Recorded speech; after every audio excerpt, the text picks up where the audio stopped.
Hello, parents. Welcome to the Masterful Parenting Podcast. I'm Ann Alvarez, parent coach, school counselor, and mom of two. Do you struggle with your relationship with your kids because you carry childhood pain? Do you get triggered by your child's behavior, become irrational, and maybe even yell at your children? Maybe you want to be a better parent, but you don't know how.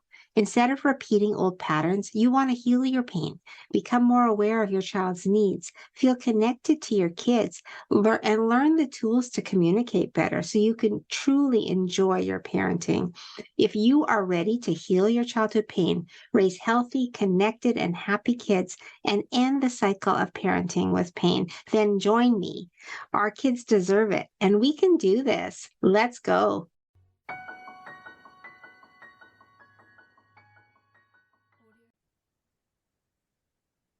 Hello, parents. Welcome to the Masterful Parenting Podcast and Show.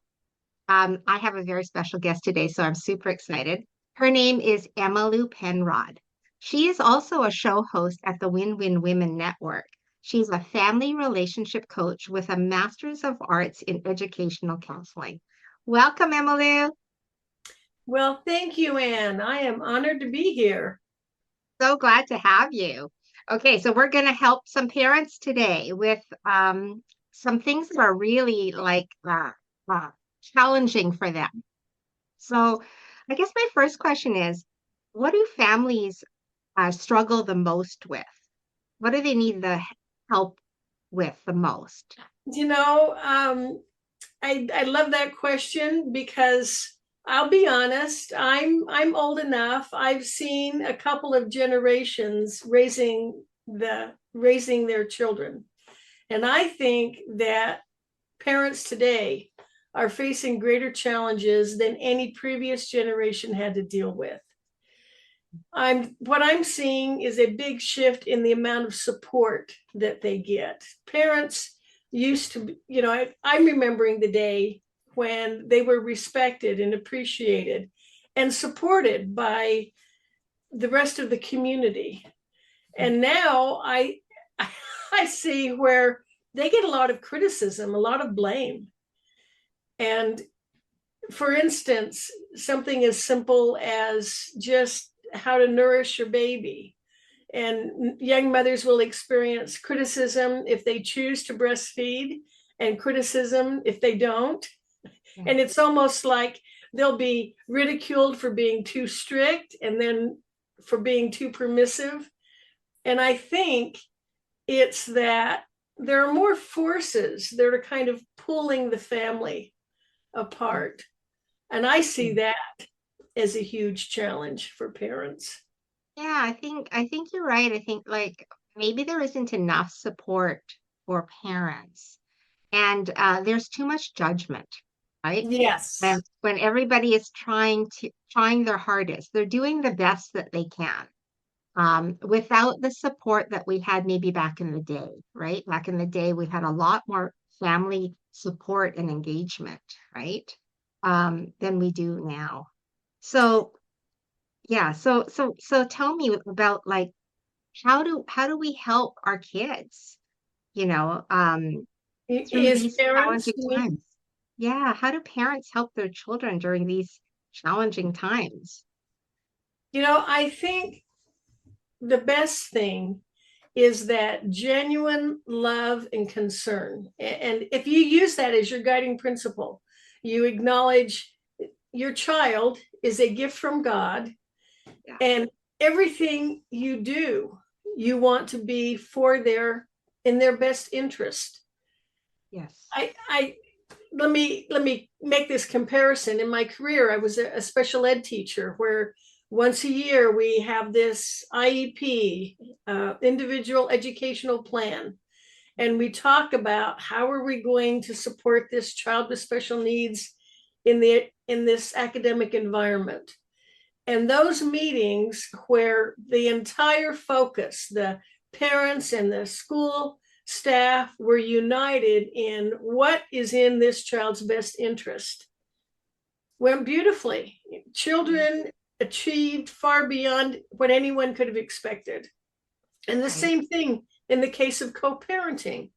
Mhm. If the two parents can decide, no matter, this may be the only thing we agree on, but we both want what is best for our children. And if you keep that as your guide, not only it helps you, it prevents you from falling into that trap of just doing something because it's more convenient for you. Yeah, exactly. Being more child-centered, child-focused, like focus on what your child needs and how to help them. And do we have to listen to everybody else about that?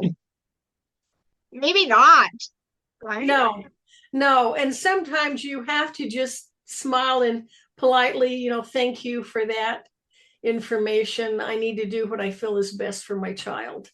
Exactly, And, exactly. and children are unique. Anyone who's had more than one child knows that what may have worked perfectly with your first child doesn't work with the second one.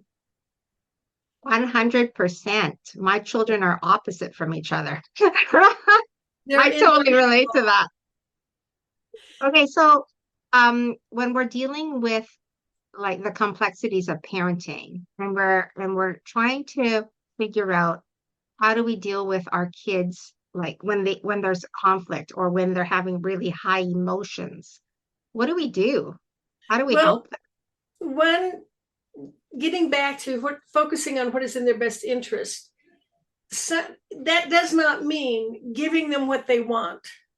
If you're focused on their best interest, you'll know that some of the things they ask for are not in their best interest.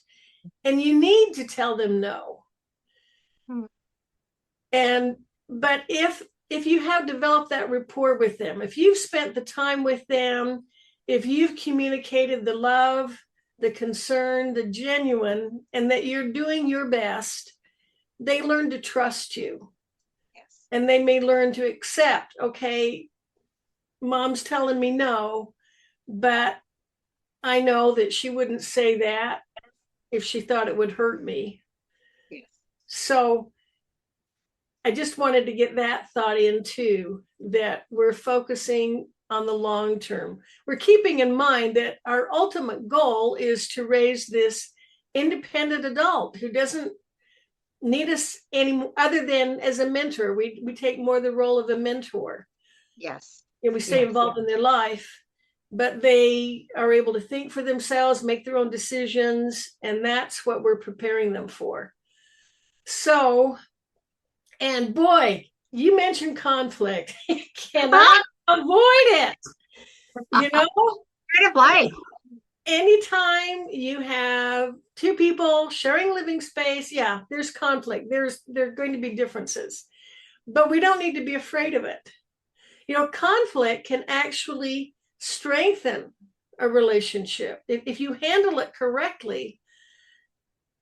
Conflict between partners, two adults, deepens the relationship. You gain a deeper understanding of the other person. Now your child is growing and maturing, and sometimes that conflict helps you appreciate that and helps you learn to recognize maybe it's time to back up a little. It's like teaching them to dress. At the beginning, you're doing everything for them. You're choosing their clothes, you're completely dressing them. But as they improve their physical motor skills, you let them do more for themselves until they're completely, picking which clothes they want to wear. They're working independently. Yes, we have to move through the stages with them, with the goal in mind that we want to raise kids that are going to be fully independent, healthy, relational, and have problem-solving skills, right? Exactly. And just like they won't learn to clean their room if you're always cleaning it for them, they won't learn to solve their problems if you're always solving them for them. So when Exactly. that conflict comes up, what do you suppose? Well, you know this, Anne. What's probably the most important thing to do first when suddenly your child is saying, no, I don't want to do that? Um, I first I'm a relational parent. So first I'm going to let them express it. Say, Exactly. okay, what is it? What is it that, what's the reason for no? What's going on? Why? Right? And then have a conversation about it, And so that, listen. yeah, your child feels heard, right? Your child feels heard. Because they're allowed to express no. Like what's wrong with expressing no? These are how you're feeling. These are your feelings, right? And they're all valid. So your child should be allowed to express no. And then you can go into a conversation about it, a dialogue about what is the no, why is the no, and what do you think is better? Like, okay, what's the alternative then? If you're not going to do this, what's the consequence or what's the alternative? Let's say it's your homework. You don't want to do your homework. Okay, well, if you don't want to do your homework, honey, what's the consequence of that? What could happen? Because you need to like really think about that. You need to think about your actions because all your actions have a consequence, right?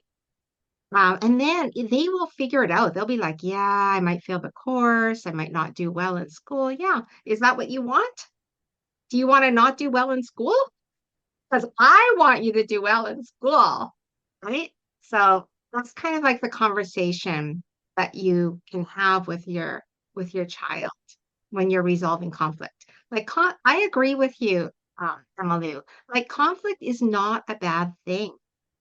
And how we handle it, we teach our children how to handle conflict, the way we handle it with them. Yes, and I loved how you pointed out that the first thing is to invite them to, Mhm. listen to them and listen to understand them. Not listening to say, how can I catch the flaw in their logic and trip them up, but you're communicating your sincere care and concern Yes. about them. You want what's best for them. When Mhm. they feel that, they're much more likely to listen to your concerns, your comments. And your Mhm. children don't. That prefrontal cortex, that ability to reason and see long-term consequence really isn't fully developed till they're in their mid-20s. So that's our role as parent, is to help them see that. But if we lead with that, we lead with, no, you can't do that. You've got to do what I'm telling you to do, because they don't, I don't think Because they I'm hear the it. parent. Yeah. Because I'm the parent. You listen to me, right? And then it just becomes a contest of wills. Yes. And depending on the nature of the child, you have some children who will rebel and do it just because parents told them they couldn't. Yes. Yes. So that listening to them, allowing them to express, and and helping them solve that solution. So, do they need a tutor? Do they need extra Yeah. support? Hmm. Yeah. And they can tell you that. That's where the conversation is so important, right? Is our kids will tell us. They know, oh yeah, I'm really struggling with math and I don't know how to fix that. Right? And if you've created this safe environment when you're really connected to your children, then they are going to say, yeah, I'm really struggling and I need help. Mom, Dad, I don't know what to do. Right? Um, and that's the opening. What you said about, I mean, you are implying connection, but how you're relating to your children will provide that safe environment for your kids to really tell you what's in their heart and in their minds. I think a key word here is respect. Yeah. You know, if we're respecting them, we're not seeing them as like an object, something that's giving us trouble, Mhm. like an appliance that's not working correctly and Mhm. needs to be fixed. Yeah. But we're seeing them as another human being, an individual with their unique needs, goals, and we're listening to understand. And then we're collaborating. Now then you become their ally. Let's work together to solve this problem you're having with getting your homework done. Yeah. And that's healthy. that is a healthy relationship when your kids feel supported, that you're not looking to get them or to punish them or to control them, but that you are an ally. I love that word. You're an ally in their lives so they can depend on you, right? Well, you Um, know how you feel if so you feel like someone's trying to manipulate or control you. It's not a good feeling. does not feel good at all. And then do you want to do what that person says? No. Trust is gone. Trust is gone. You're like, no, I don't want to even be with that person. Like sometimes kids will be like, I don't even want to hang out with my parents, right? Because they're so demanding or they're so controlling, and that's the reason we're not being relational enough. That's the term I use, is like we need to be relational with our kids, and we need to teach our kids what is a good relationship. And being controlled is not good. It's not a healthy relationship, right? And for that child who may not be rebellious, who may comply, you're teaching them that this is the way relationships are. They usually end up marrying an abusive partner. Absolutely. Absolutely. We repeat our childhood experiences. And that's why we have to be so careful as parents that we are modeling how they should be treated, what a healthy relationship is, because those messages are going to be carried into their adult lives. And what love means. Does love Yes, mean does love mean that you do everything I tell you to? Or does it mean I care about you? exactly. Exactly. What does love mean? And love is unconditional, Mhm. right? Like you can have a bad day and have a temper tantrum, but mom and dad are still going to love you. The next day, they're still going to be like, sweetie, are you okay? I still love you. Of course, I still love you. And that we all have our bad moments. Nobody's perfect, you know. Yes. So we have to allow our children to have those bad moments. Yeah. Yes. And I think it's important to teach them the difference between their emotions and their behavior. We don't want to, trying to scolding them because they got angry. You got mad. That's not good. That's not a good emotion. That doesn't help them develop emotionally. They need,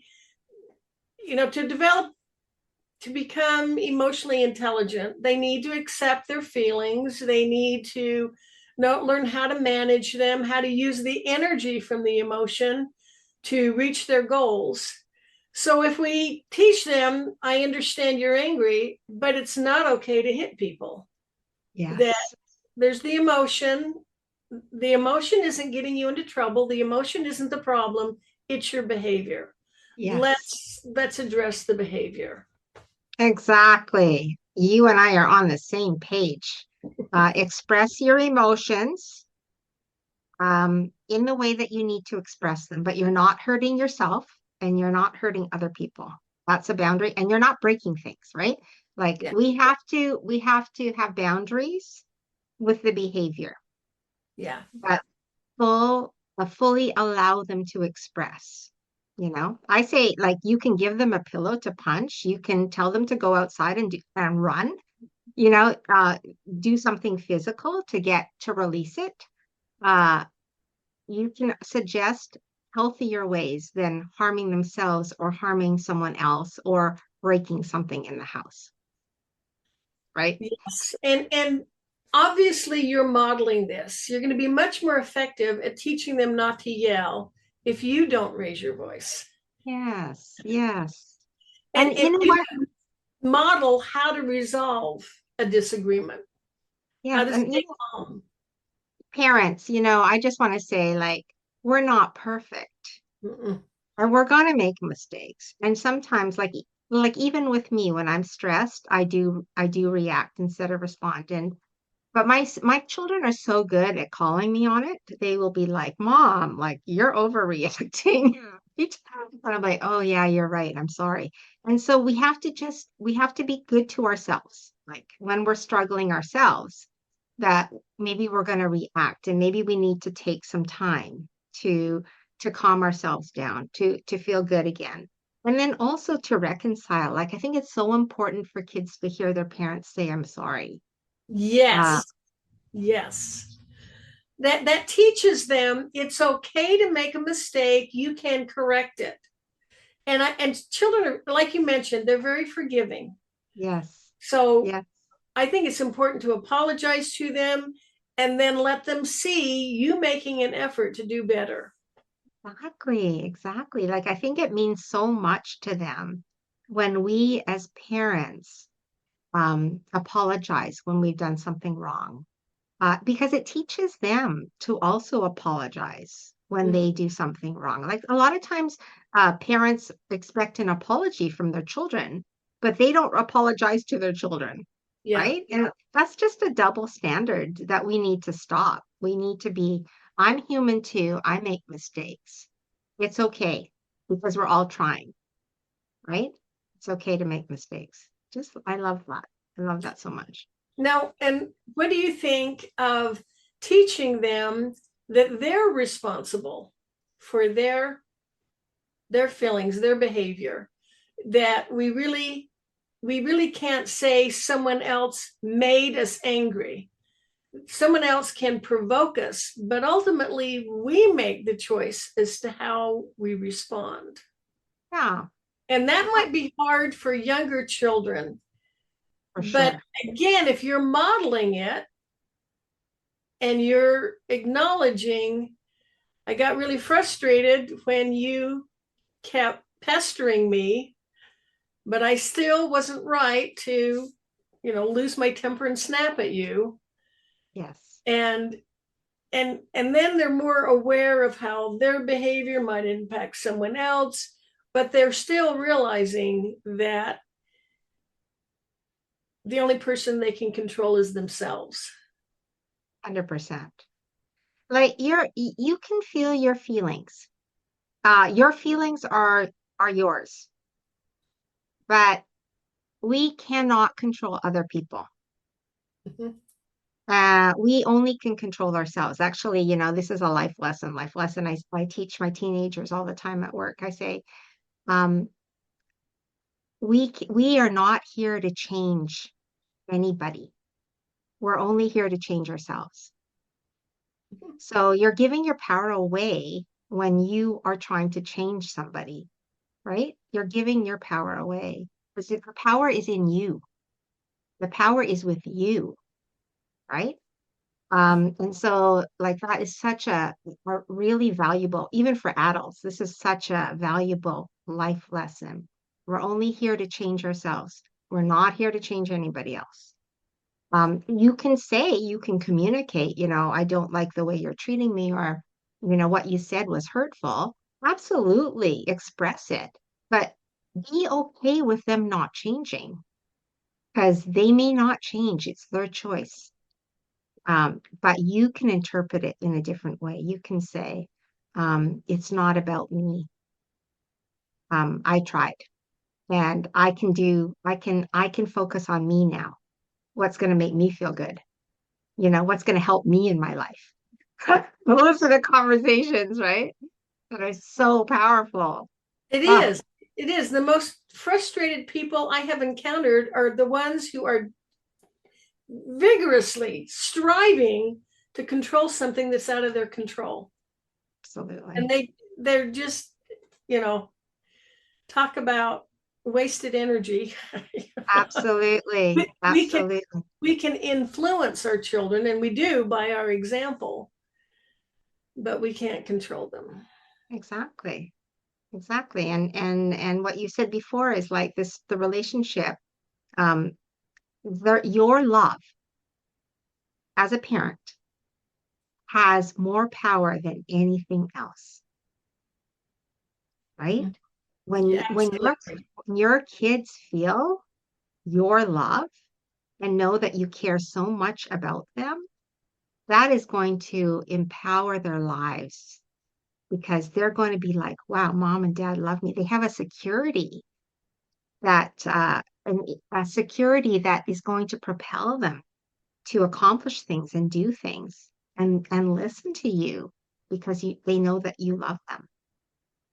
And that's more important than doing things right. I think some parents beat themselves up because they made a mistake, but that love is stronger. Yes. Yes. And give yourself grace. Mm-hmm. Yeah. We're all trying. No one's perfect. Like I know I'm not perfect. Not And either. I'm okay with not being perfect, but I know that I'm trying. And I know that I love for my children. Mm-hmm. So if I focus on that, then when I'm not perfect, then I will be humble and apologize, you Ooh, know? that is powerful. I love that, Anne. That's good. Thank you, thank you. Wasn't always like this, believe me. Believe me, I've had my struggles. But yes, our kids are so precious. They're gifts, and Yes. we need to focus on loving them. Really, that's our job, is to love them, because then they're going to have security and they're going to have confidence when they go out in the world. That is like the greatest gift you can give your children. And then when they reach that stage in life where they're making those decisions that could affect them for the rest of their life, they have a trusted mentor. They know they can come and talk to you. Yes. Yes. Absolutely. Wow, that's amazing. It's really great. Ah, Emily, thank you so much. I love our talk. Yeah, we're helping to heal families. We're helping to raise healthy children. Uh, so it's so good. Okay, tell our listeners where they can find you so they can work with you. Okay, I'm on LinkedIn and Facebook, Emmalou Penrod. My website is healingyourfamilies.com. And I'm also, as Anne mentioned, I have a show on Win Win Women, and I'm in the process of moving it from Wednesdays to Mondays. Okay. But if they just go to the website, they'll find it under, I'm in the same category, Ah, family and excellent. parenting. Yep. So And good. I love what you're doing, Anne. I love that this is so needed. Thank you. Families are the foundation of society. If we want to make the world a better place, we need to start with the foundation. We need to strengthen families. And you're doing an excellent job helping them heal from their childhood pain and Yeah. understanding it's great Well, to see, Anne. we're both on the same mission, and I appreciate you as well. Just so you know that. All right, I'm gonna wrap up now. Thank you so much, Emmalou, for joining us today. And thank you, parents. We love you. We just want you to learn these messages, right? That we're imparting, and is that we're going to focus on our kids with love. We're going to focus on love. We're going to allow them to express their emotions, like Emmalou said, and then we're going to have a conversation with them about their emotions and how they can change their behavior, how they can take responsibility for their behavior, accept their feelings, but take responsibility for their behavior so they're not harming other people. And that conflict is okay. Conflict can actually make a family grow together. So don't be afraid of conflict. It's okay when your kids say no. Is that good, Emily? All Beautiful. right. Thank you so much. Thank you, parents. We love you. We'll see you next time. Okay, bye for now. You just have to If this podcast inspired, blessed, or changed you in any way, I would love for you to share this with your family and friends on your Instagram page and tag me at Masterful Parenting. And join my Masterful Parenting Facebook page or DM me for more parenting support. And I will meet you here real soon. Remember, be relational with your kids and you will see a change. Love to all you parents out there. Let's change the world one parent at a time.